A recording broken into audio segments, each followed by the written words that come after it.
السلام عليكم ورحمة الله وبركاته. ازيكم يا حبايبي؟ عاملين ايه؟ يا رب تكونوا بخير دايما. اهلا بيكم في قناتي مع اسماء فودة. يلا كده قبل ما نبدأ الفيديو بتاع النهاردة كلنا نصلي على سيدنا محمد عليه افضل الصلاة والسلام. النهاردة كنت جايبة سمك بولتي حوالي كده كيلو ونص، قلت ان شاء الله نعمل اكلة خفيفة كده مع بعض، سمك ورز وسلطة. روفان بنتي هتسلم عليكم.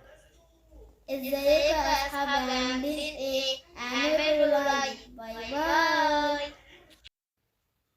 هو حوالي كيلو ونص يا حبايبي، كان مثلا ممكن يكون 4 سمكات كبار. هو برضو بيكون منضفولي، بكون انا منضفاه عند بتاع السمك، وبرضو باجي عليه عيد تنظيف. لازم طبعا تعيد عليه تنظيف تاني لحد ما تلاقي ايه اللحم بتاعه كده ابيض زي القشطه. واروح نازله عليه بشويه خل صغيره، برضو ما تكتريش الخل علشان هو ما يقرمش معاكي قوي، وانت بتقليه مثلا او تحمريه ما يقرمش معاكي قوي. وطبعا دي التتبيله بتاعته، بحط ملح، توم، فلفل، بهارات، ليمون، كمون، وبنعمهم مع بعض كويس جدا.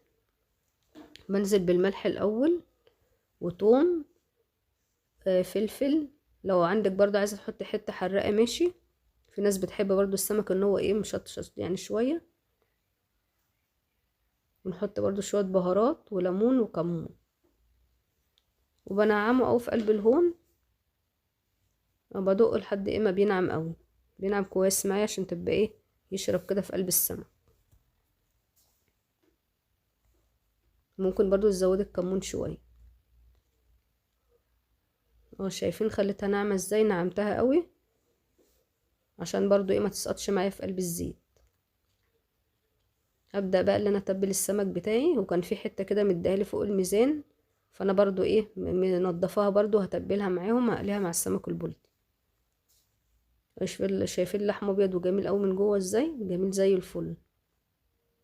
ما تعتمديش ان هو مثلا بينضفه، لا انا بعيد تنظيف عليه مره واتنين، وبشطفه كذا مره، وبحط عليه برضو خل عشان تبقى ايه الحاجه نضيفه كده، ومبقاش فيه اي ريحه زفاره، وانت بتحمري ما تحسيش ان في ريحه زفاره، او انت بتاكليه ما تحسيش ان انت ايدك زفره.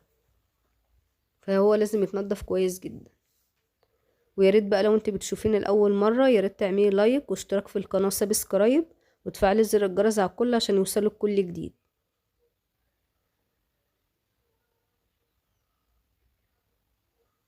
اه زي ما انتوا شايفين ده كان حوالي كيلو ونص برضو. انا برضو ايه كويسين مش وحشين. دي اخر سمكية معايا بتبلها في السمك البلطي. انا دايما بحب السمك البلطي لانه بيبقى برضو خفيف، حتى لو كنا بالليل اتعشينا بيه بيبقى خفيف يعني، ما بيتعبش برضو بالليل.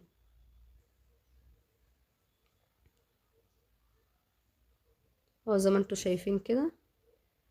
واللي هي بقى السمكة اللي انا كنت بقول لكم ان هي فوق الميزان دي برضو نضفتها وبتبلها برضو معاها.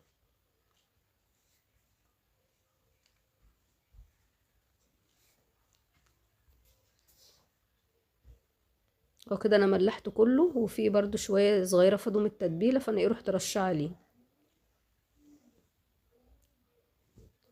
طبعا انا هعمل دلوقتي الرز بتاعه، رز السمك اللي هو بالبصل طبعا، اللي هو المكرمل. بروح جايبة حبة زيت، تحط حبة زيت في حلة، تحط حوالي بصلتين كبار او 3 وسط. يعني ممكن ان احنا نحط بصلتين كبار او 3 وسط برضو كويسين، الكمية كويسة. طبعا هو بدأ ان هو يبقى لونه ذهبي معايا. انا مش هحط رز ولا هنزل بالرز دلوقتي خالص الا لما هو يبقى ذهبي خالص، علشان يلون الرز بتاعه، يبقى الرز لونه بني كده ومكرمل وحلو جنب السمك. وهنا زي ما انتوا شايفين هنا بقى اللون الذهبي اهو، ده اللون اللي انا الدرجة اللي انا عايزاها. رحت نازله غسله الرز ونازله على البصل، بقلبه كويس حوالي كده نص دقيقة او دقيقة، على ما ياخد برضو لون البني كده من البصل. بياخد لون البصل كده في الاول، بشوحه كده حوالي دقيقة.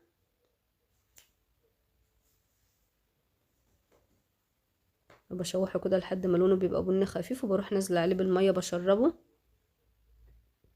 انا دايما مش بعمل مقدار ميه للرز، او مثلا اقول كوبايه رز عليهم كوبايه ونص ميه، لان في عندي انواع كتير من الرز، فانا بغطيه بعد ما اغطيه كده بشويه صغيره، انا بعرفه خلاص عيني بتحفظه.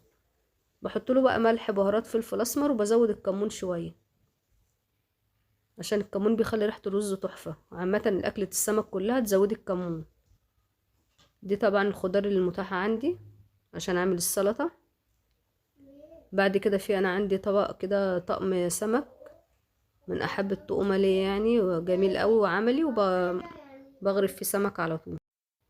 كده انا دهنت السمك بتاعي دقيق من فوق ومن تحت اهوت، وبرده بخلي النار متوسطة عليه عشان انا عايزاه مستوي خالص من جوه، ما بحبش نص السوا يعني، من الناس اللي بحبه مستوي كويس من جوه. كده بقى لونه كويس قوي معايا اهو زي ما انتوا شايفين كده، شايفين شكله كده بصراحة نضيف ويفتح النفس. بعد كده انا غرفت عندي اهو سمك، تحطي مثلا تخرطي بقدونس كده للزينة للتزيين كده من فوق، والرز اللي هو المكرمل بتاعي بالبصل والسلطة. يا رب يكون الفيديو ده عجبكم، وان شاء الله نتقابل في فيديو جديد، والسلام عليكم ورحمة الله وبركاته.